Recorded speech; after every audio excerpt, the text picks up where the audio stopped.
Okay. Over here is the 37th gate.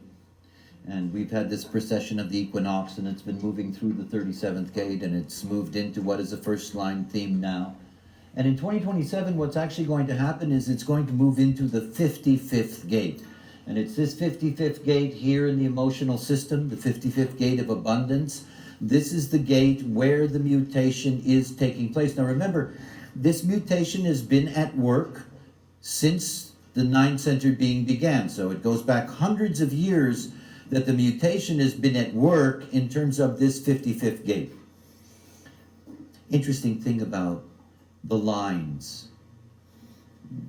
The precession of the equinox, because it is going retrograde, it goes from the top down. So it'll go into the sixth line of the 55 first.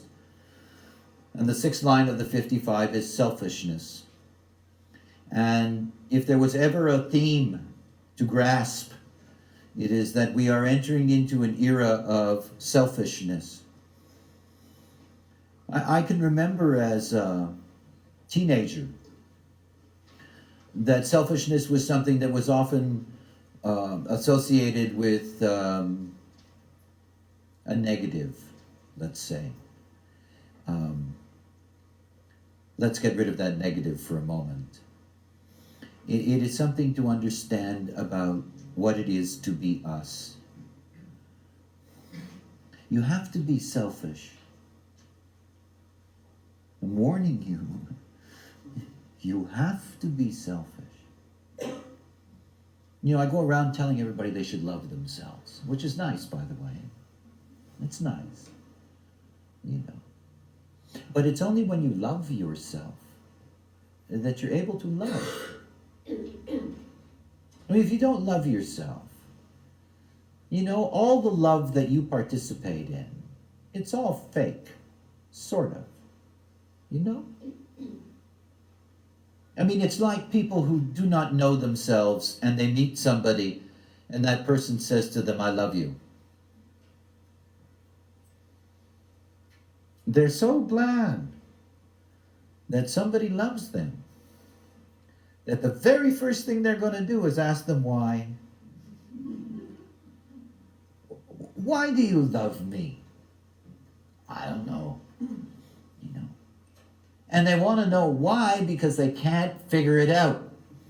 Because they don't love themselves. I mean, I don't love me. How could you love me? Are you an idiot? Or is this real? What is it based on? Tell me why you love me. It's the saddest thing any human being can ask another. It's so sad. Because it comes out of not knowing love. Selfishness. This is not a bad thing. It's not about ignoring other people's pains or needs or whatever. But it says very simply that you can't do that unless you are correct. You can't. You can't. You end up giving away the best part of your life to emptiness. Because if you do not love yourself, it's all empty. The love game is empty. It's why the forces in their meanness gave us children. So we would have at least something that we could really think we loved. And one of the few things that human beings do in their lives in which they sort of love themselves because they have to see themselves in their own children, and they tend to love their children. It's so amazing to me. You see, our civilization gives us all kinds of humanistic values that are important to us. Our religions do that. Most religions have one thing in common, which is loving thy neighbor. And I don't know anybody ever who likes their neighbors. I've never met anyone who likes their neighbors. I've never liked my neighbors. As a matter of fact, the less neighbors I have, the better it always seems to be. I don't think it's about that. Never did think so. It's loving oneself. It's the same thing with spirituality. religiosity, any of these things. If you don't love yourself, how can you love God? I don't get that. Not that I'm big on the God game, but just as an example, right? I love God, but I don't love myself. There is something wrong in this equation. I mean, there's something seriously wrong. I mean, didn't God create me? Are I not an expression of God's love? Eh? I don't love myself, but I love God. And what I'm going to pray for every night is that God shows me that it loves me. Show me that you love me. Buy me a new Porsche, baby. Come on, show me. Eh? And love is all measurement. Because the not self is all measurement. I love you this much. Really? I love you this much. But you only... It's all measurement. It's like generators and projectors. It's one of my favorite subjects. Generators, I'm so glad I'm a manifester. It's so nice to be a manifester. I tell you, it really is. I'll accept my closed aura. I'll deal with it as long as I can watch generators and projectors do their dance. And you see, about 67% of humanity is generator and about 22% is projector. And that's the way their relationships work. Think about it. So, you're a generator and a projector together. And the generator is giving 67% of everything. And the projector is giving 22% of everything. Guess who gets upset? Eh? Generators get really upset with projectors. They really do. I mean, you're not, I'm enveloping you. I'm filling you with my life force. I'm opening myself up to you. And what are you doing? You're giving me this. I want this. Human beings are really funny creatures. I mean, they really are. And then you say to somebody, love yourself, and they think that's the biggest fucking ordeal in the world. They'll love God, they'll love TV shows, they'll love music, they'll love anything. I mean, there are people who love iguanas, they'll love anything. Themselves? Isn't that odd? I mean, this is one of my criteria for understanding that human beings are sick. It's a basic understanding. If you cannot love yourself, you do not see your beauty. You don't. You don't see your beauty, your potential. You don't see your perfection. I mean, think of the way human beings are conditioned because you're open. The great curse of being open is a mirror. Any kind of mirror. Well, you don't look good today. If every time I see you, I say to you, you don't look good today, in a week you're sick. I mean, you're just sick. Human beings. I don't get it. I don't get it. This incredible resistance to seeing that it's you that matters. The program doesn't care about your handicaps. It's going to change the theme. And the theme starts with selfishness. We are going to leave behind a tribal, collective theme, and we're going to enter into a deep individual one. Mutative, emotional, and very, very individual. Survival themes. You cannot be your own authority and not love yourself. You can't. Because you don't love yourself, you give up authority to everything. I mean, everything. You don't trust who you are. You know, I can go through each of your designs and show you where you hate yourself. It's so simple. I just go to all these open places. You know, you stick my finger in it, and you go, ooh. You know? And then you miss the whole movie. Because you're still looking this way and that way to see how you compare. And you're still looking to see where love is. And it's in here. It isn't any place else. I mean, the magic of being able to operate under your own authority is you begin to see you're really good at whatever it is you're here for. Whatever it is you're here for. You're made for it. You're perfect for it. You've never done it. I mean, everything about the pressure that is here is saying, look, pretty soon the wheel's going to turn and it's over. Can't imagine how fast it is. It's so fast. It's also fast. I mean, I've been teaching in these rooms, and not this one, rooms here in Vienna for 12 years. It seems like it's nothing. It's like, shoo, gone. It's also fast. Don't waste your time looking for love. You know, find it in here.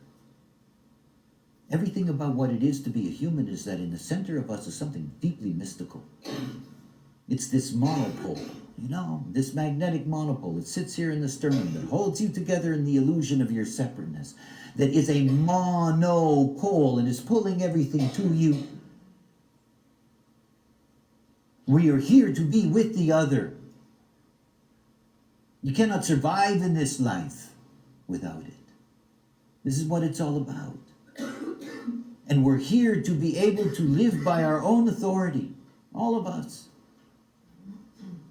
And at the moment that you're respected for what you are, the moment that somebody says to you as a generator, would you like to? And you go, and they go, okay. You begin to discover that in your very authority lies the essence of what you're here to love. And you can't know it until you experience it. You can't know what that is like until you reach a place where your authority is more powerful than the persuasion of the forces around you, including your mind, which is banging away at you all the time. See, we all wait. I mean, us manifestors, it's a joke, you know. We wait to manifest. Everything waits. Everything waits. Nothing is up to us. Nothing. It is such a grace to be able to let go. And this is not, well, how do I do that? It's simple. The mechanics are there. But you have to live them. There's a great disease in human design. It's a word I heard from the beginning. It's the word interesting. You know? I cannot tell you how many times people have said to me, Ra, human design is really interesting. Yeah, I know. It's addictive. It's one of the great places to hide. Hey? That's what good knowledge is always about. It's wonderful. You can study human design until you die and never live it. Because it's fun. Most projectors have to do that for 7 years before their life will even change. You see the world through the eyes of design, but they won't live it. They're in everybody's aura. No chance. It takes time. Okay, so let's take a look. 55th gate. We got this wonderful gate of abundance. All right. And this gate of abundance is going to change the whole movie. So what's it changing? When you look at the root center, the root center is, you know, if you really want to know design, particularly if you're a projector, you really want to get into design, find out about the root. This is an incredible thing. Everything about life is pressured from the root. Everything.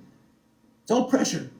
And when you look at the root system and the way the root is going towards the emotional system, each of those gates in the root, what they're trying to do is stop the wave.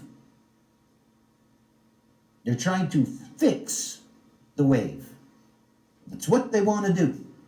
So the 49th gate is a gate of marriage and divorce, right? It's a gate of principles. And it's in a wave. Eh? That's me.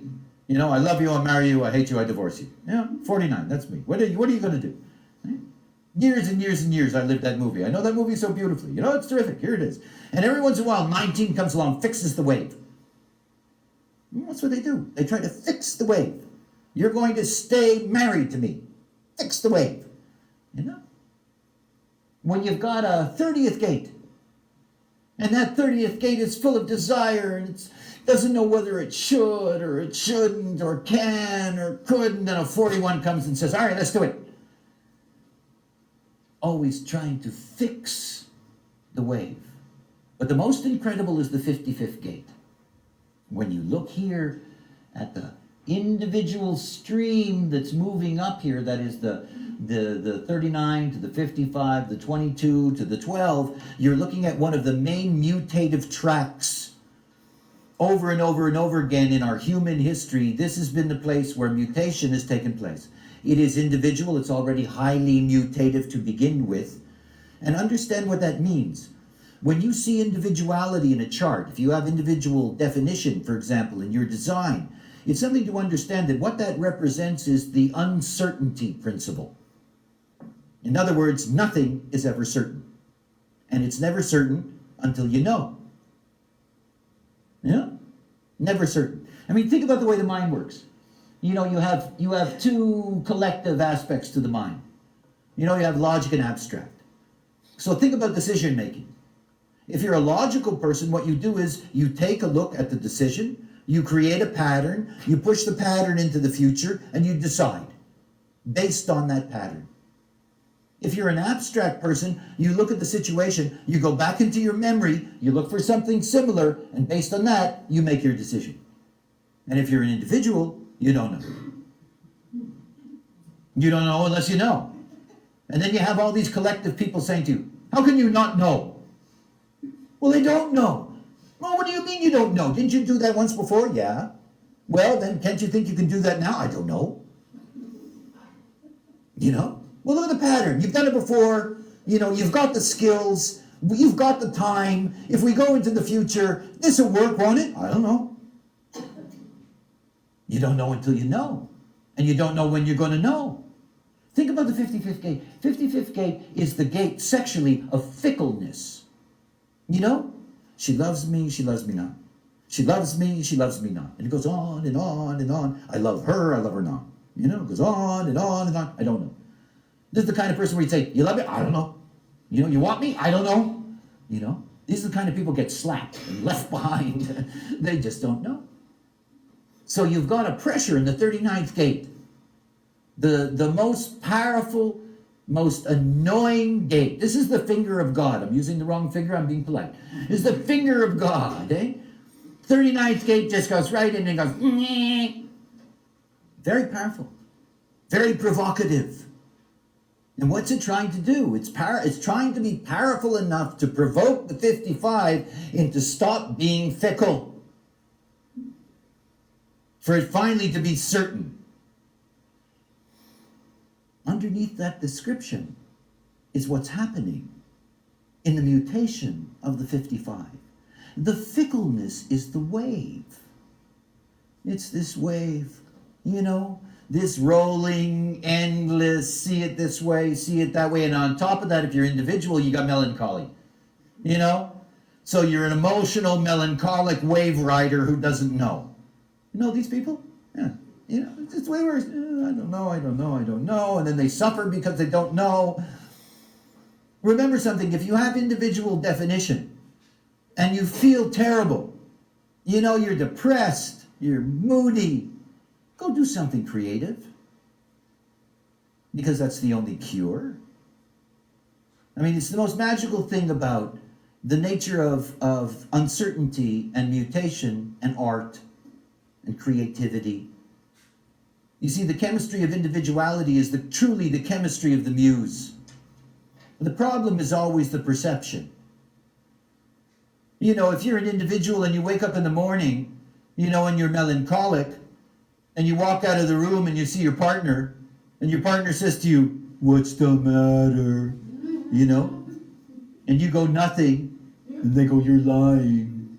No, nothing's the matter. "No, there's something wrong, I can see," you know. And then you say, no, there's nothing the matter. They say, "I know what's the matter." And they start telling you. And at some point, you identify with it. Because that's what happens. And you lose your creative potential. It's gone. It's just chemistry. You know, they come up to you and say, "What's the matter?" "Nothing's the matter. It's chemistry. Get out of my aura." You know? "Leave me alone." I mean, everybody, you know, if you're individual and you're 15 years old and you're sad, you write poetry. Often terrible, by the way, but nonetheless, you know, it's a real chance to just let the art flow. So when you're dealing with the 55th gate, you're dealing with this deep uncertainty. And what the story, the framing of this is to get you to see that what's going to disappear for the rave, not us, the rave, is uncertainty. This wave is the uncertainty. And this is what's being changed here now in the 55th gate. Unfortunately, it becomes much more complex. If it was only the interaction of the 3955, that would be one thing.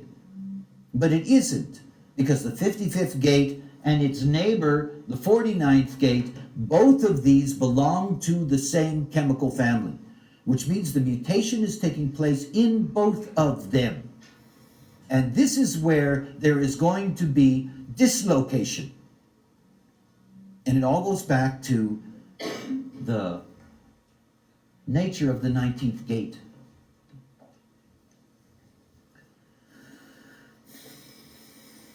The 19th gate is at the very root of what it is to be tribal. And it carries the fundamental neediness of the tribe. If you look at the circuit that runs here, that goes from the 19 to the 49 and the 37 to the 40, this is the stream of need. Need. You know, in the emotional system, we have three things. We have desire, which is abstract, passion, which is individual, and need, which is tribal. And so the very pressure upon which our needs are based as community are rooted in the 19th gate. Now that's huge. Think about the organization of a city like this. In order to be able to satisfy the needs, the pressure for those needs has to be present, has to be dealt with. The variability of the root center to provoke all of these different needs are very important. Look, when you go from the 1949, you're at the very beginning of what's called the human mystical way. There is a mystical circuit in a human being. It goes this way. It goes from the 19 to the 49, the 3740, which is called a bridge, and then it goes to the 5125, which is the channel of awakening, and then out the 10 to the 20, which is the channel of awakening. So you have this channel of initiation leading to awakening. So you have synthesis, you have tribal community. This goes into the individual shaman initiation, and then it comes out here as awakening. That's a mystical track. Now, what I want you to understand is that in 2027, it's over.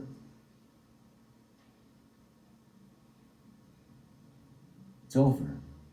Let me explain to you what that really means, because it's very powerful. And we're all seeing evidence of it now.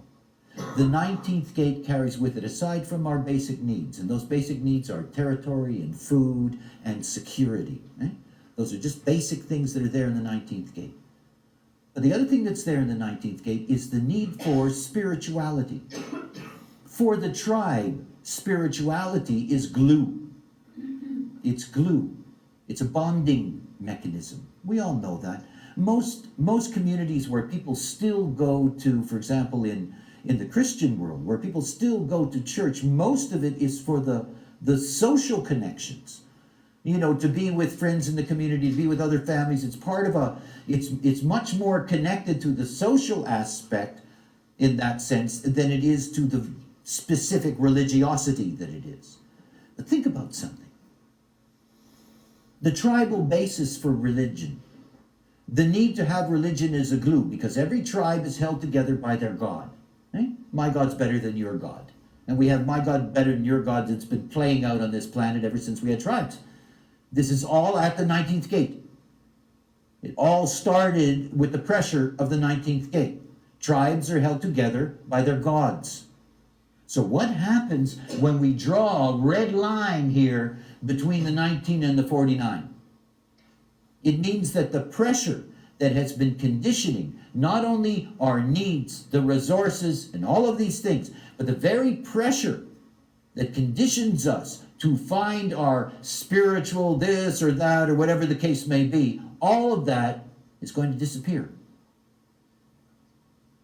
Gone. Now look at the age we're living in right now. And there's one word that defines this age right now. Fundamentalism. And I'm not speaking specifically of the Islamic version. There are all kinds of versions. Hindu, Christian, Jewish, you name it. There are all kinds of fundamentalist movements on this planet that are the most powerful religious movements we have on the planet. See, the tribe and its glue are falling apart. When you look at the broader scope of our news these days, we have certain keynotes that are there.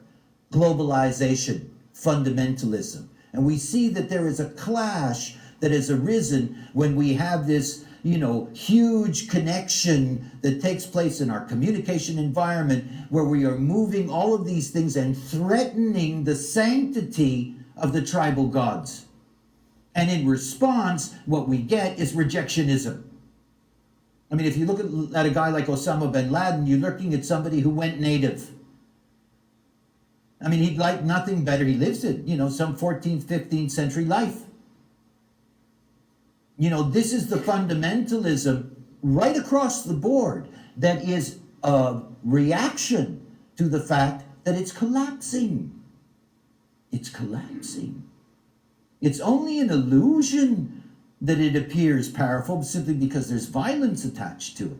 And violence is what makes the news. And of course, we see this all. There was a statistic the other day. It's more likely, to die from a bus making the wrong turn at a stop sign than it is to be killed by a terrorist. Some outrageous statistics.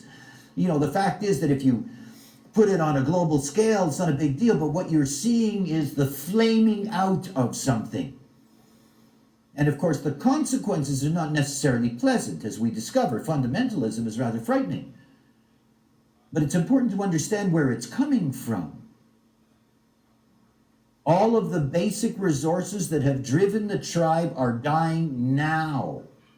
It's not like 2027 is some magical boom, bang. It's been going on for hundreds of years.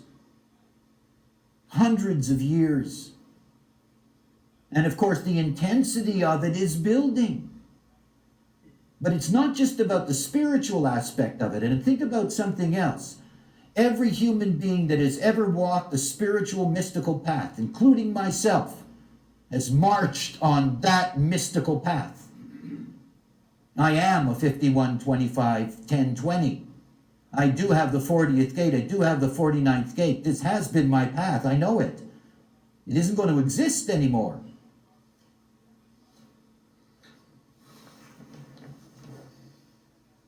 I'm a fifth line being. I'm a heretic. I'm a manifester. I'm all the things that are wrong for somebody in a position like this. And at the same time, all the things that are right. See, for me, when I look at myself, I see myself as a fossil. I see myself as a kind of living relic. And on the other side, I see myself as an apostate. I'm the manifester that says we don't have power, and I tell the generators that they're great and projectors, they're wonderful.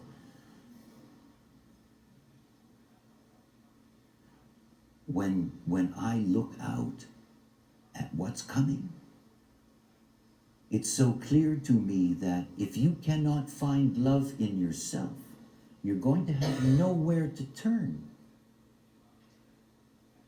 Because there's going to be no support mechanism for it.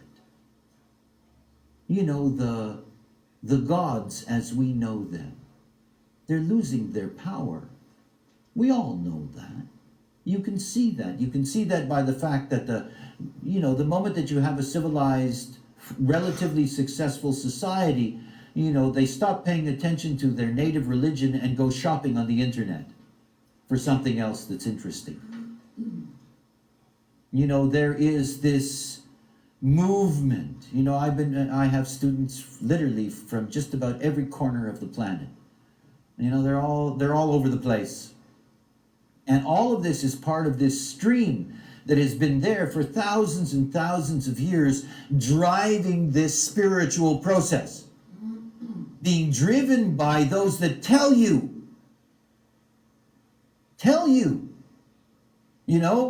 you're sheep, you're stupid, figure it out, here's the story, do this, follow me, bam. It's my job. It's a joke. See, we're going into a 6th line age. When you look at the 5th line, the 5 and the 6 are transpersonal. My gift is that I'm a seducer. This is the old way. You charm them, you seduce them, you pull them in with your magic. You condition them. 5th line being, I condition you with guilt. You're living the not self. You hate yourself. You're terrible. Fix it. It's just a trip. I can only live out the limitation of what I am. This is a very old role that's dead and dying. Because this is not what the future is about. The future is not about sheep looking for some alpha to tell them where to go and when to go and how to get there. Or somebody who claims to be an interpreter of God's words, This is about your authority. This is why human design exists. It exists to give those who are on the fractal to hear this knowledge. It gives them a chance to find that authority in themselves. You're not here to be led. You're here to be freed. And the freedom is simply in being your own authority. You can't make it any other way. You can't. So when we're looking at what's happening in this mutation, everything about the way in which community is operated, not simply in this cycle of hundreds of years, but going back millennium. I don't know when the dates were. It was coincidental to when the Taliban, in the last years of the Taliban being in power in Afghanistan, there was a transit here, a very special transit, that had Neptune in the 19th gate and Uranus was in the 49th gate. The last time that transit had happened was during the reign of Ramses the Great of ancient Egypt. Now, Ramses was an interesting character. He was the beginning of the seven-centered glory ride. He was the beginning of the vast manipulation of human beings into a homogeneous pool. And that it was a manipulation of humanity based on lies. And humanity loved it. Amazing. See, he came to power, he was young, he wanted to prove himself. So he decided to go to war with the greatest army that existed in his time. They were called Hittites. And they lived in sort of what Lebanon was. And he went to battle with them. He actually fought them in where the modern Gaza Strip is today. And the Hittites beat the hell out of him. I mean, he was lucky to survive. He was lucky to get out, let alone survive. It was only by the grace of the Hittite leader that actually allowed him to leave with about 100 men. He had gone in there with armies of thousands. He was wiped out. He gets back to Egypt. And the first thing that he does is that he brings together his architects and he has them put all over Egypt These huge monuments, huge monuments, with him in his chariot and the enemy falling and the great victory against the Hittites. For thousands, well, not thousands, a couple of thousand, 3,000 years, people believed that story. It was great advertising. Not only that, he didn't just advertise. He was New York. He advertised big time. He built the biggest bloody monuments the world had ever seen and plastered his propaganda on the side. Now, at the time that he was doing that, Uranus and Neptune were forming the definition in the 1949. Thousands of years later, the only time it happens again, what did the Taliban do? They tore down these giant Buddhas. When I saw that, I got such shivers, man. It was such a perfect bookend. This era of these giant communal monuments, all of the slaves working to build them. Never mind the rationale of the Taliban. It has nothing to do with it. The end of a cycle. All of these constructs, these very things that make these cities work, all of this going out the door. And understand, it's not because people are going to think we don't need this anymore, or I don't want to do this anymore. They're not going to be able to.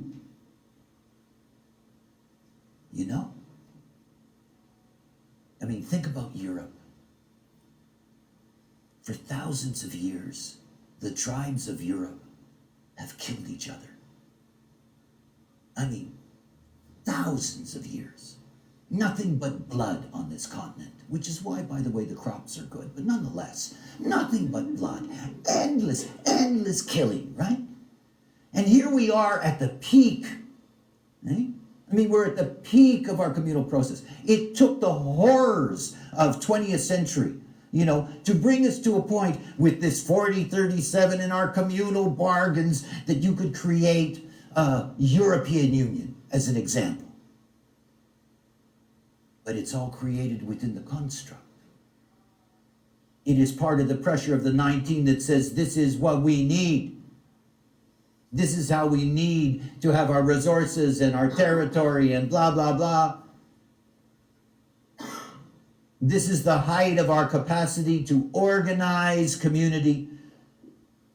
I experience that all the time. I sit in my studio in Ibiza and I teach, and my students are waking up in the morning and going to sleep at night, and we're all in the same virtual classroom together, and it doesn't matter. This is the level of the way we can organize and pull things together. It's all incredible. And in 2027, bang, over. Just over. Door closes. The line is cut. So what we're looking at is a lot of turmoil. And you see, what happens when the organization breaks down? Nobody knows what to do. The Katrina flood in the United States, in New Orleans. Nobody knew what to do for days. It was amazing. They didn't know what to do. And it's not that they didn't want to do something, but the whole mechanism, all of these huge mechanisms we have now, all of it is starting to break down. The institutions are starting to break down. You can see that in democracy. It's an amazing thing to watch that mature democracies, by the time a country has been a democracy for 50 years, only 40% of the people vote if you're lucky. And it's amazing. We are living in an age where, we're all living with the fantasy that we are protected.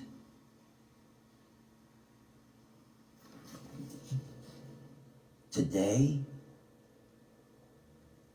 if you want to kill 1 million people all by yourself, You don't need an army. You don't need cadre. You don't even need a legitimate reason. You don't. You can just go out and do it. One of the most horrifying things that the communal is dealing with is that some jerk with a bee in its bonnet, can put a bomb under the seat of a bus,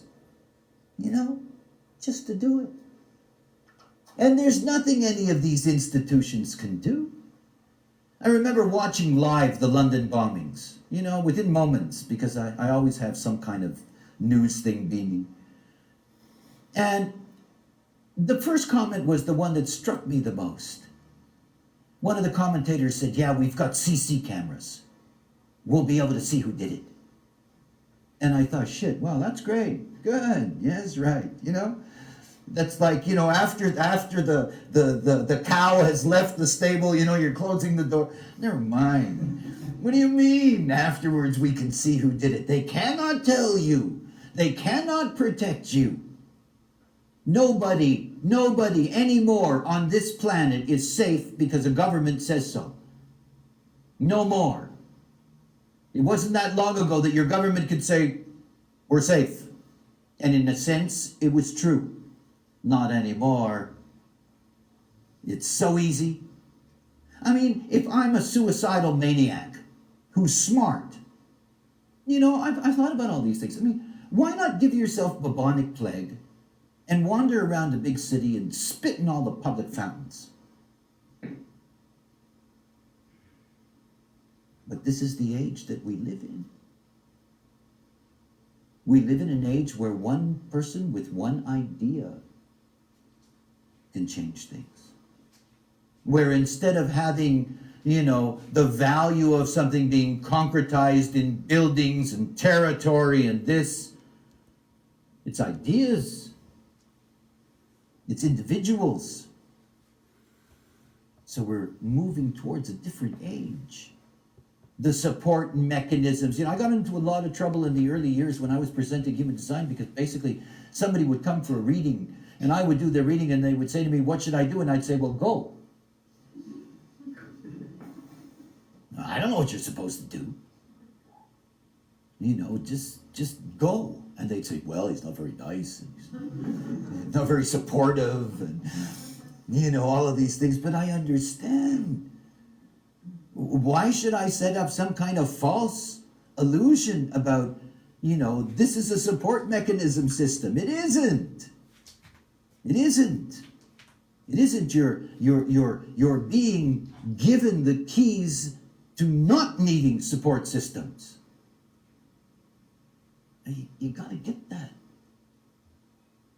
Everything about human design is about liberating the individual, the unique being, so that you can be your own authority, so that you don't have to need those to tell you what to do and where to get it and how to get it. Because they won't be there. They won't be there. What's going to happen to this planet when 50% of this planet is living in cities and the cycle changes? The whole infrastructure breaks down. Slowly, but surely, it will break down. And it's not because people are incompetent. And it's not because they won't care. It just won't work the same way anymore because the cycle changes. This is the thing that's so incredible. See, we are helpless. Please understand. There was a great American writer, Thomas Pynchon, and he had an opening line to a book. He said, you can't shit against gravity. And I thought, what a great way to start a book. There's truth for you, And this is the reality. We cannot, you can scream at it all and, it's not like you're going to change anything. This wheel is turning. And it's a big turn in the wheel. And the beauty is that you can enter into that process, not just you, but whoever on your fractal lines will benefit from the fact that you know that you get it. This is about moving information. I told you at the beginning, there's nothing practical in this, but there is a genuine, deep, and profound warning, that points to one thing. If there are not going to be those who can protect you, you have to protect yourself. If there are not going to be those who guide you, you have to guide yourself. And that your children and your children's children, they have to be equipped to live in such a world. This is a different world we're moving towards. And again, it's more than 20 years away. I mean, when 2027 comes, I don't even want to think about it. I'm nearly going to be 80. I hope I see it. I'd like to see it. I'd like to see Rafe children. I would be fascinating. But there is no enthusiasm that I have for an era that's not meant for me. And it's clear. But I also see that I have a deep responsibility as a species that is coming to its end, that I have a responsibility to my own, you're my own, that you gain the benefits that are possible so that you can complete your process, that every human being has at least the right. I mean, this year my company gave away 150,000 software platforms. We're trying to give everybody a possibility, an opportunity to be able to see the basics and to be able to see that it's possible that you can begin to operate correctly, that you can begin to understand the mystery of what it is to be you on this plane. It's the one joy that we can get out of this, is to be able to see not only the beauty of our own process, but to be able to protect and nurture the next generation, whatever they may be. And they can only be nurtured if they're operating as themselves. And they can only be protected in the age that's coming by being able to operate out of their own authority, because there is no one to trust. And they cannot look to God, and they won't. Think about that. Those children that come into the world after 2027, whether they are raves or not, whether they're just us finishing out the line or whether there's something new, they're not going to be connected to things the way we are.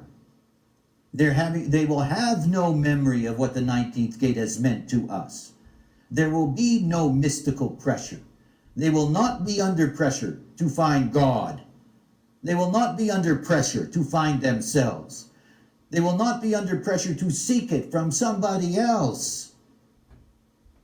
They will not have the pressure. Won't be there. There will be no communal pressure. It will be the end of what we know as the pair bond. One of the nicer things that can happen. A legitimacy in the way in which human beings interact with each other. The 19th gate. Everything that we have understood in our civilizations about supposedly what life is all about has come from the 19th gate. And you can see by its very terminality that wasn't the truth. It was just part of the program along the way. No more, no less. For raves, the way in which we operate in the illusion doesn't even matter. It won't. And all we have is the potential to be able to take the ride correctly. I mean, that's, being your own authority is such a simple mechanical thing. But it is, once you're into that process, it is the ability to be able to look. It's always amazing to me, the limitation human beings have in their seeing. Because the way in which you see is always being conditioned by the way in which your mind is working. It's your mind that's always distorting what you can see. It's not like, when you're correct, that you see something different, in the sense that it isn't. You see it differently. You see it differently because there are so many levels to seeing. And the moment that you're not attached, the moment that you're just watching through your filter system, and the moment that you're dealing with that information through your authority, this is what it's all about. It isn't about anything else. And you won't have to worry about material, and you won't have to worry about love, and you won't have to worry about any of those things, because when you're correct, you realize that what you have is what you have, and what you don't have, you don't have. And it is what it is, nothing else. And it will be what it is, and nothing else. And there is nothing you can do but watch. Nothing. It's the petty vanity of humans to assume that they are in control. Right?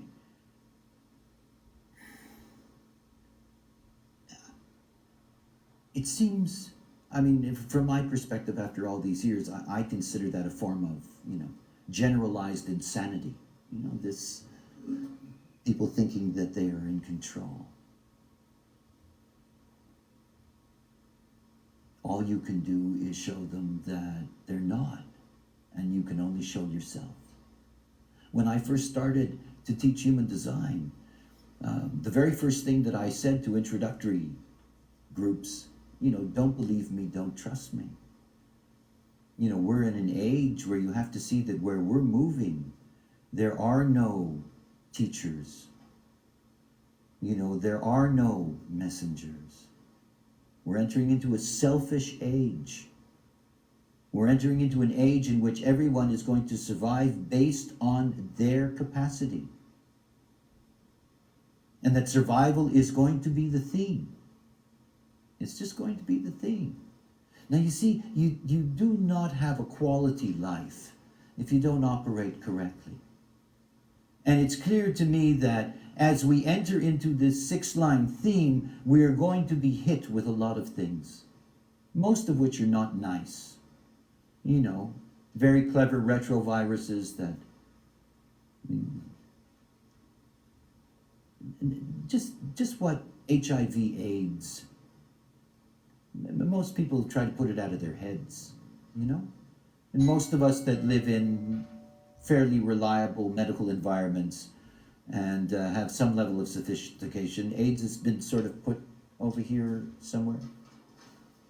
Nobody's really counting what's going on in China, India. We already know that Africa's devastated. And that's only the beginning. It's only the beginning. The immune system, the human immune system, is something that, is threatened more and more by the fact that viruses are much more complex than they've ever been before. The retroviruses that we deal with now, these are incredible things, and they're very intelligent, and they change very quickly. We're entering into a time where we're going to lose the support of national and international organizations. We're no longer going to be able to have facilities where you're going to have communal research and these kinds of, all these things are going to break down. And again, they're not going to be breaking down because people want it to, or that people are ready to change, or this or that. It's just not going to be there. I've been following the program. It was the thing that first convinced me of the legitimacy of the knowledge I was given. And as I watched the program over all of these years, the daily imprint, the cycles, the things, it has become often comic tragic for me to watch the world and just see that that's all it is. How helpless humanity is in the face of the program. And I realized because of that, because of the evidence of that, of all the years that I've been doing this, I'm deeply concerned about what's going to happen when the cycle changes. Because it's going to have a devastating impact. on the fantasy and the illusion that humans have about where they are in their civilization. Most of us should have understood from what happened in the Second World War in every part of the planet that the easiest thing to do is to strip away civilization. It is very, very easy to have civilization fall apart. It's very easy. It can happen just like that. And human beings that you thought were nice, civilized, turn out to be savage and cruel and cold-blooded. And that when human beings have to compete for resources, they are no longer polite. It just stops. We are what we are, let's face it. And the great risk for us is that if we're going to be depending on, these other forces to be the authorities for us when they will no longer have any power, we're all going to end up being victims. And then who's going to decide? And there are going to be all kinds of madness out there. I mean, this is a huge change in the way in which, the world is going to work, because it's not just the changing of a cycle, it is a mutation. And that mutation that's going to impact the 19th gate. What's opposite the 55th gate in the wheel is the 59th gate. The gate of bonding and mating, the gate of our fertility. So exactly opposite, the gate that is being the most deeply mutated is the gate that is the core of our fertility. And that's going out the window. I mean, understand, humanity, not race, but humanity, us, we are becoming extinct. And that means it's going to work at every level that works at. We're going to be less able to protect ourselves because we no longer have the same vitality. If genetically you are starting a process, there is enormous vitality. But the moment that you are in decline, everything is in decline. The species, we are in decline. Our immune systems are barely capable now. If you look at the transition from 7-centered to 9-centered, the biggest transition was the spleen. The moment, if you look at the Hindu Brahmin chakra system, you will see that the splenic center, which existed, was a minor chakra. They had this thing about sevens because they had the 7 visual planets and, all of that stuff. And so they had 7 and 7. There were 7 major chakras, and each major chakra had 7 minor chakras. And the spleen, for thousands of years, was a minor chakra. As of 1781, it became big time. It became a star. Got raised up into the lights. Because the biggest threat to all of us is in the immune system. And what have we had for the last 3 years? Pluto attacking, literally, from the 26th gate, from the T cells, attacking our immune system, infiltrating our immune system with our decline. What was the story? Was it Hades with Kor? He loved Kor, he wanted Kor as his bride, and I think it was, I don't know who her father was, maybe Zeus, I don't know, said no, and Hades slipped her a pomegranate seed, and she was forever condemned to, living in the underworld with Hades. I mean, this is Pluto. Pluto planting the pomegranate seed, and the 26th gate infiltrating into the immune system. Not bad. From the point of view of the program, this is just evolution. And sorry if they're victims, but it's just evolution. The extraordinary thing for me is that we can see it, at least with this knowledge. You can actually see it at work. I've been following these patterns for years, going over the whole round of 19,000 years. I'm a great lover of history. I've looked back at these cycles in each of the historical epochs, going as far back as there's written history. It's incredible. Just a program. Boom, boom, boom. And Pluto is the thing that's guiding this whole transition into this new era. And it's killing us off. That's what it's doing.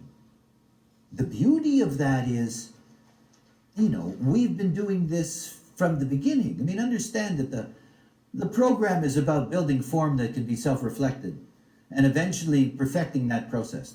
Hopefully, that's what the rave is, the perfection of the consciousness process in form. This program has been going on all this time. And before there was, modern humans, and before there were Neanderthals, there were Homo erectus, and it goes on and on and on until you get down to some little furry rat that scurried around under the feet of dinosaurs. And we have another form that is coming out of us. That's the part that's so beautiful. It doesn't come from anywhere. It's not like aliens landing. And so much of our alien consciousness, by the way, is about that. I mean, the aliens are coming. So help me, they're coming. But they're not coming from the outside. They're coming from the inside. They're coming out of us. They're the next track, the next mutation. And whenever you have a forking of the paths, the vitality goes into one. It's the way it works. The vitality is going to move into the rave as the vitality is drained out of the end of the Homo sapien line. We're in decline. And when the 19th gate goes away, all of that will be accelerated. I mean, if you think about bird flu today and the potential of it being, cross-genic and being able to move from human to human through the air, there are predictions of between 35 million to 150 million dead. But if you think about most of the victims of that, they will be people who are poor and do not have medical infrastructure. And one of the things to understand about our future, at least the future of the planet, is that the moment that you leave the cross of planning and you leave this built-in infrastructure, the infrastructure all over is going to begin to break down. It's not just going to be in poor countries where it doesn't exist. You're going to have fancy machines that don't get turned on. I mean, it's so...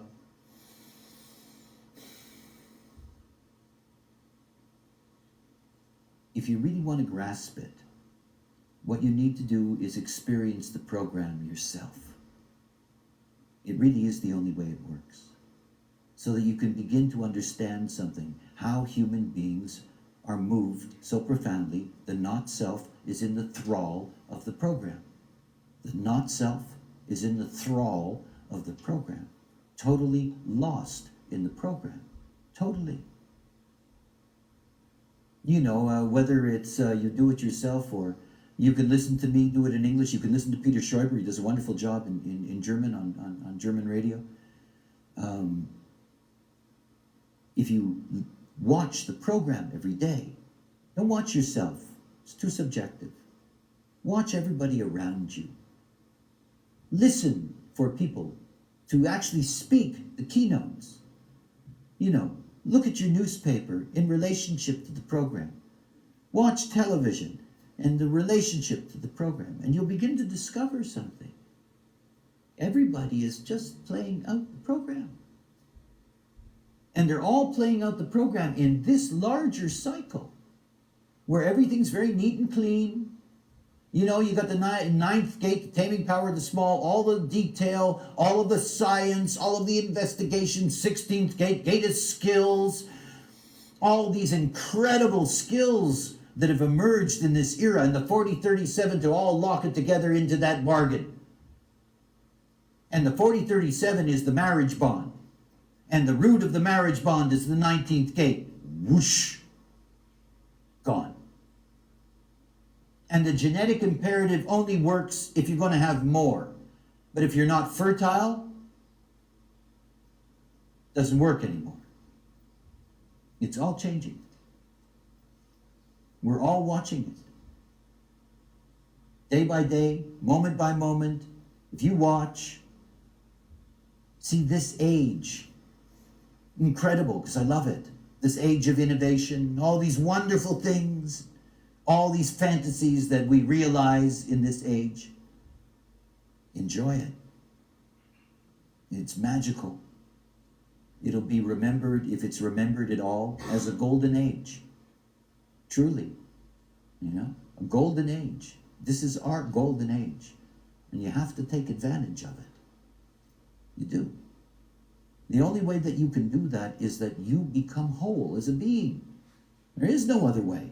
Nobody's going to help you. I guarantee it. Nobody. And you're not going to be able to rely on those forces. It's not specifically you, because this is not specifically a message for you. It's a message for those that you can help. Those that are going to have to deal with that as their lives, not as a second half of their life or a close of their life. I mean, it's still 22 years away. And again, these things don't happen overnight. The most important thing to understand from anything that I have been able to share with you is to see that everything about this work, if you distill it all down, it goes back to all the basics that are taught in human design.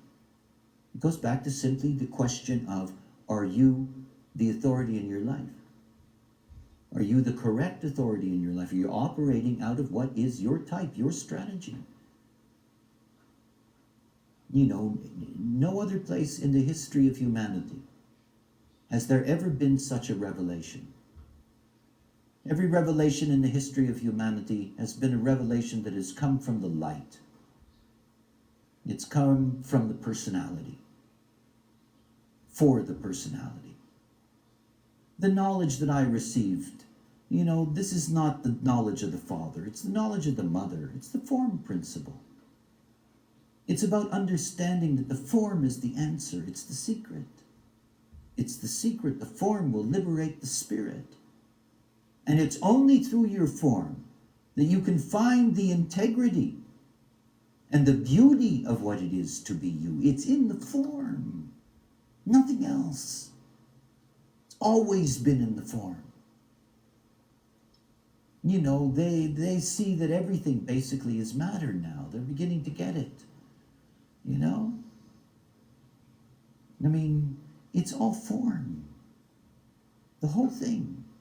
And the fact that there happens to be this illusion that emerges out of the form that gives us this sense of consciousness, yeah, it's nice. I like it. But that's a byproduct of my form. It's a byproduct. It's like people who think that, when they die, that they're going to hold on to their consciousness. That's really cute. It's cute, our crystals are software, sort of, that fit into hardware. And if you don't have the hardware, it doesn't matter if you're walking around holding a program. If you don't have a computer to put it into, you don't have anything. That's us. All your personality crystal does is that it filters what's possible to filter out of what the form provides. Nothing more, nothing less. It's all form.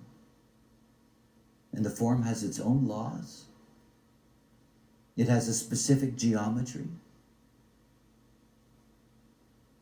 You're just a burden to the form. You're that uncomfortable byproduct, the cosmic gas, we could call it. Because that's all it is. The form lives the life. So, you let it. That's the simple part of human design. The form is the life, so let it be the form. Let the form do its thing.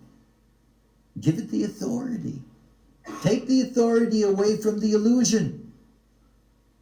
The illusion doesn't know what to do with the vehicle. You can see that every time that you look at a human design. Look at the throat. You know, you see the mind up here, and then there's the throat, and then there's the G, and then slowly maybe there's motors, you know? And when you look at the way the mind is connected to the throat, it's not connected to a motor. It's not like mind is designed to act. It isn't. Never was. There's all these restrictions, restraints. It's not about acting. It's about chatting. Chatting is good, you know? Talking is good. For the mind, that's great, you know? This is exercise for the mind. Communicating, you know, sharing concepts. It's what the mind's good for. It's not good for doing anything. It's not here to do. It's not connected to our doing. Doesn't know what doing is all about. There is nothing in the mind that is even connected to a motor. How can it possibly understand? It doesn't know what to do. It guesses. You know that. You make a mental decision and it all goes wrong. You know, and your mind immediately comes in and gives you an alternative. Well, we should have tried this. Yeah, sure. Try it, go ahead. You know. Yeah, well, okay, we should have tried this. You know, let's try this. You know, that didn't work, well, maybe this one was. That was a mistake, I'll get this one right. It's all guessing. It has nothing to do with your life. It has nothing to do with what's right for you. It has nothing to do with what's good for you. Nothing. It's just mine.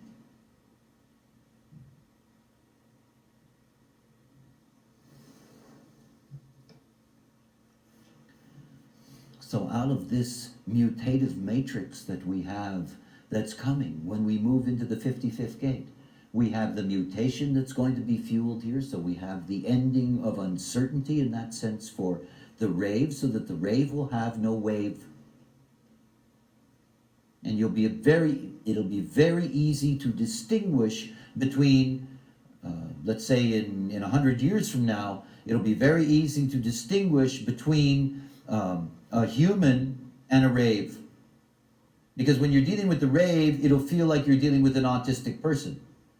You know, you will not get any sense of emotionality because you will not get any sense of wave.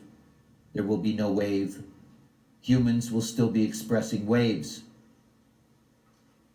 You know, their solar plex system will not be transformed. You have to see that you have two species that we're dealing with. One that is emerging in which it'll operate through a mutated solar plex, and then the continuation of our line as it fades out. You know, if the round didn't end in 1300 years, it would take maybe 10,000 years, maybe less, for the raves to eventually dominate to the point that there were no more of us and we were totally gone, as it has happened in the past. There isn't that kind of time. But anyway, so here you have the mutation of the solar plex. The 49 and the 19, the byproduct of it, because the 49 and the 55 are the same chemistry, that what you end up with is something that will impact us. Where the 55 mutation is specifically going to impact the coming rave, the secondary mutation as an impact in the 49-19, that's going to affect us. It isn't going to affect the rave because they're not designed to have a 19th gate operate that way. But we are. We are. It will be most traumatic for any of us who are born before 2027. My assumption is that human beings that are born post 2027, because you're born already that it's that way, it's a different experience. And our approach to it will probably be different. But for any of us that are born with a functioning 1949, when that goes away, it's going to be uncomfortable. I mean, there's no question that that is going to impact humanity as a whole. It's going to change our whole tribal infrastructure. The other thing is that not only are we dealing with this polarity and its dilemma, but we're dealing with the 55 and its mirror to the 59th gate. And that means that the way in which we bond, the way in which intimacy works, that all of that is also going to change. And one of the major changes that is going to impact us in terms of our bonding is that fertility and genetic attraction are going to end. In other words, we're becoming less and less fertile. So we already have, what is it? I think the percentage is up to 6% now of the births on the planet are artificially created in that sense, the life process. More and more and more and more human beings in that sense. The only way they're even going to be able to merge into the world is via technology, and we're going into an era when the technology is going to be breaking down. So, we have multiple dilemmas that come out of that. Most interesting thing that comes out of that is the impact that it's going to have on the sixth gate. Because remember, the sixth gate is a deeply powerful force. It brought us the potential of the entire emotional system, both the emotional wave and the potential awareness that lies underneath.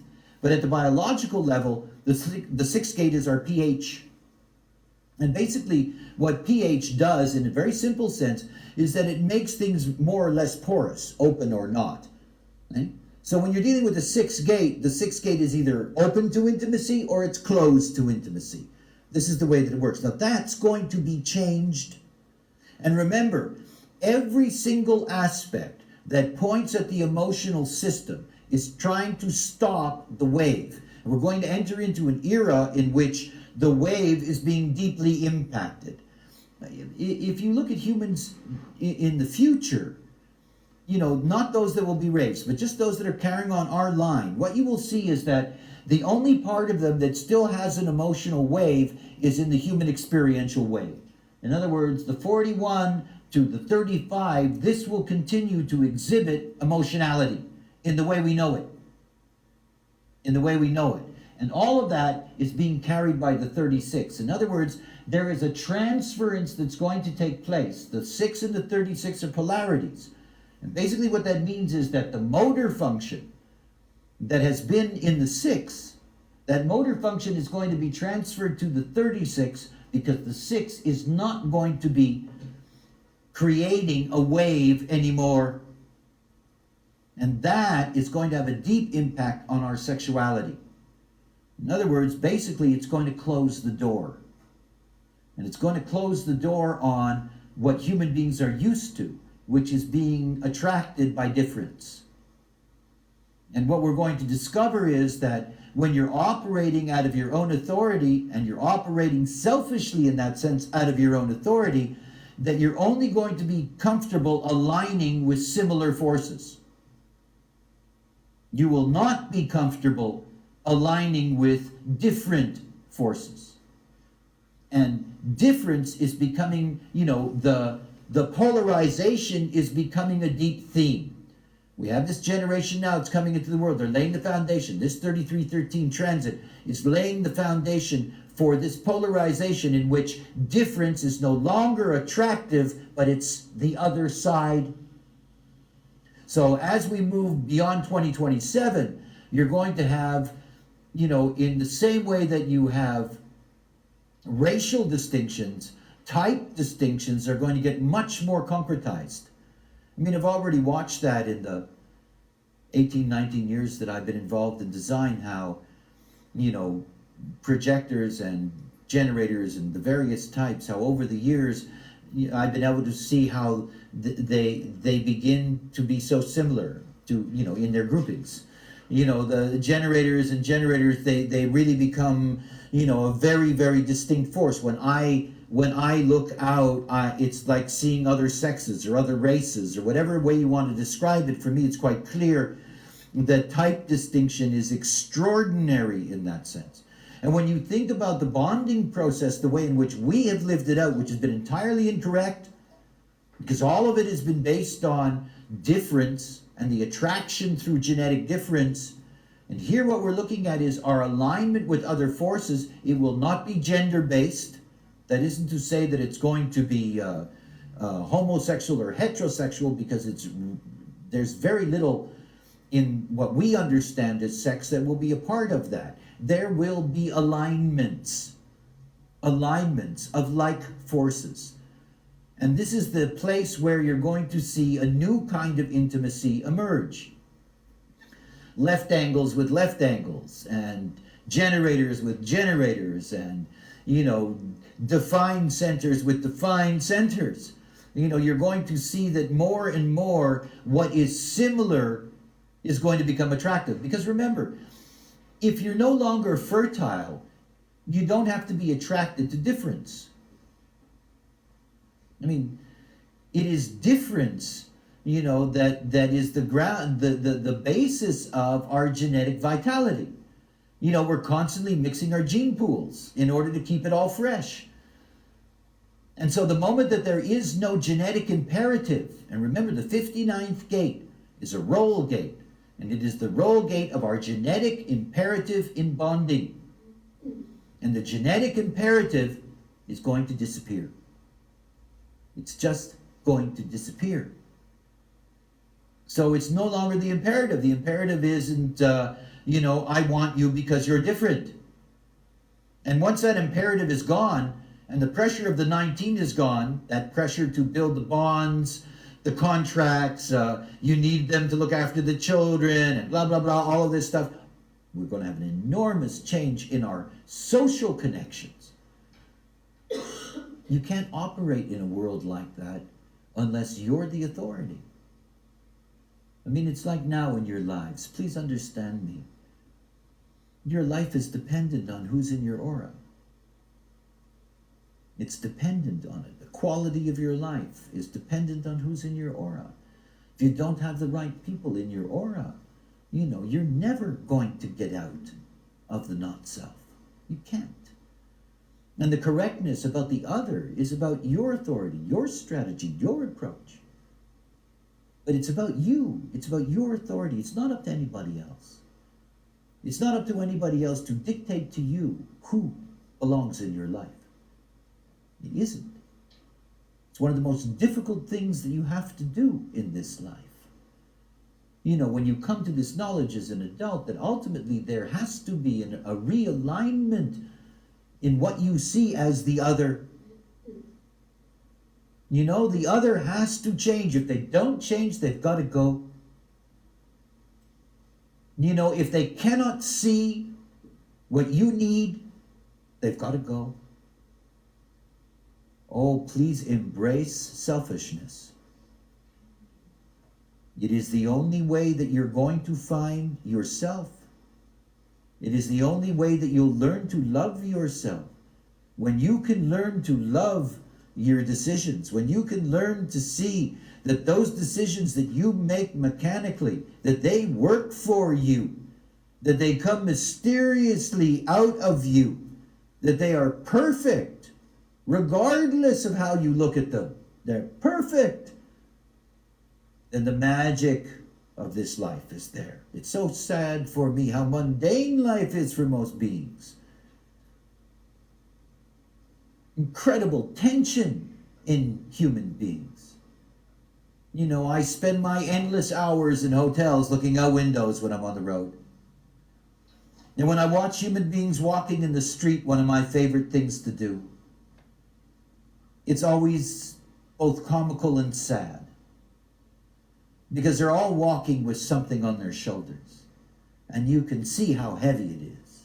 It's their head, And it's so heavy. And you can just see it as they're walking. This heaviness. I never liked the word enlightenment. But I want to tell you something. To be your own authority makes you lighter. It does. It takes this burden and throws it away. Your mind is not here to be obsessed with all that stuff. It isn't. It's not what it's there for. It's not there to make decisions. It doesn't have to. It's lousy at it. This is the whole process. And you see, in order for you to get to the place where you have the intellectual vision to see what you're here to see, you have to go through the mechanical process first. You will not find love in your minds. You won't. You won't. Your mind can tell you all the time that it loves you and it's full of it. Don't believe it. It's, you don't have to hear somebody say that they love you to know that they do. You never do. You will feel it for yourself. You know, and it's a love that's hidden. There's all these other loves that everybody's looking for, you know? And this love, this is the most special one. See, for me, this coming to grips with what it is to be a binary, you know, we're this and that beings. The sacred marriage is in here. It's that sacred marriage between the personality and the design. It's the personality finally willing to accept, as all males should do, that the female is the form and the male is just a side trip. You know? The form is the movie. If there were no males to fertilize females, they'd do it themselves anyway. You know? I mean, that was the first great surprise. Right? Was for a male to see a male come out of a female's body. It was the first great surprise. Fucked them up forever. You know? I mean, it doesn't make sense, does it? I mean, if you see a female come out of a female, it's like, okay, that's all okay, you know? And then you see a male come out of a female, it's kind of like, there's something wrong here, you know? It's all the form. You know, and this beautiful yin form has this funny yang mind, you know? And this yang mind thinks it's it, you know? I mean, you ended up with obscenities like Homer, you know? I won't do too nasty on Homer. Homer was a salesman for the patriarchy. It's the yang mind that gets in the way. It's the yang mind that thinks that it should be the big authority. And of course, yang mind's beautiful. It's beautiful for penetrating. It's beautiful for communicating. It's beautiful for expressing one's uniqueness at the intellectual, articulated level. But it doesn't run this show. This all belongs to Mama. You know? This form, it is everything. Everything. It's the magic in design. You follow your strategy, you honor your authority, you are surrendering to your form. It's what makes you unique. It's what gives you your potential. It's everything. And it knows better than your mind about everything. But it does not express it in the language of mind. It is capable of dealing with every single situation you can imagine. It's able to deal with situations that would totally destroy your mind. It's just a vehicle. Haven't you ever noticed that when you drank too much or you smoked too much? You're driving in your car and you realize after half an hour that you didn't remember driving, but you got to wherever you were going. Who drove you? You know? Who drove you? One of my favorite things was I used to love to take LSD and go car driving. Yeah? I loved it. And you would get to a point that was very magical. It really was. It was very special. And that special point was that if you thought about the fact that you were on LSD and driving a car, you would die. You know? The moment you would try to figure out how you were actually driving the car, you would die. And so you have to resist with all your might not to think about what you're actually doing. It's a great exercise. I don't recommend it. But you discover right away that the vehicle, these bodies, you know, I would say to myself, okay, get me home. You know, all right. And I'd sit and look out the window, and it was wonderful. The vehicle, it'll get you home. It will. It is the life. You know, who you think you are is just an interpretation. You know, it's a taste, and it's not a good one. Because it's so beautiful when you really just let it be. Because then you're free. You're free to look, to see. You're free to grasp. And you see, purpose, profile, your incarnation cross, all of these things are so attractive to people in design. Understand something. You don't get there until you get there. purpose is unbelievable, but nobody knows what it is. I mean, I only know mine. You know? I can't possibly imagine what yours is. Oh yeah, I can tell you what your cross is and blah, blah, blah, and I can give you a technical description of what that is, but that's just a generic on the structure. You've got to fill it out. Your perception, your uniqueness, we're all here to filter that. One last thing. I love neutrinos. Neutrinos are incredible things, eh? Subatomic particles, 3 trillion every second going through this space. They bear mass, they come out of stars, they program us, they imprint us, they do all of that. But everybody thinks that they stop, you know? It's like, okay, I'm getting the neutrino information in and it stops, right? If you had a wall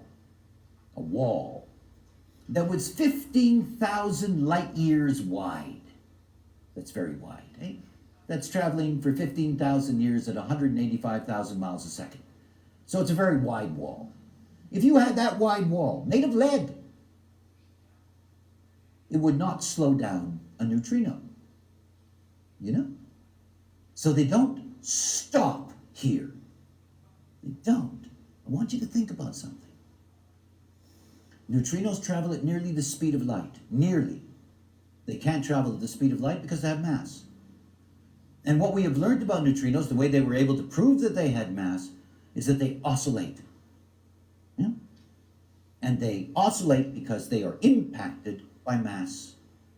So think about the neutrinos that are pouring through you, that have been pouring through you from the time you were conceived.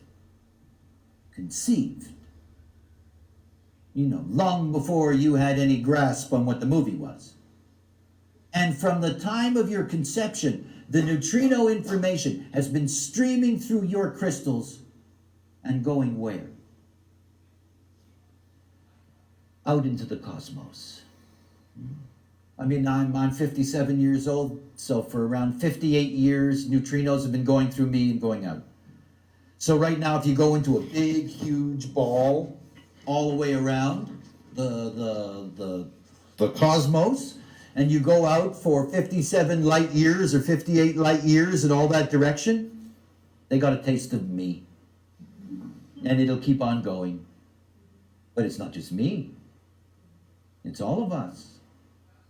And it's all of us as long as we have been in existence. I mean, if life is a couple of billion years old on the planet, some assume it's much more, maybe 4. You can imagine that the neutrinos passing through the life forms on this planet 2 billion years ago are 2 billion light years in space. All the information that is being processed on this planet by all of us goes out and touches the whole. We are one thing. This totality is one living thing. One living thing. We are all aspects of it. And the consciousness that is here is the nascent consciousness of the totality. Every breath that all of life breathes, every breath is communicating information that is traveling out into space and informing, literally informing the whole. Think about you.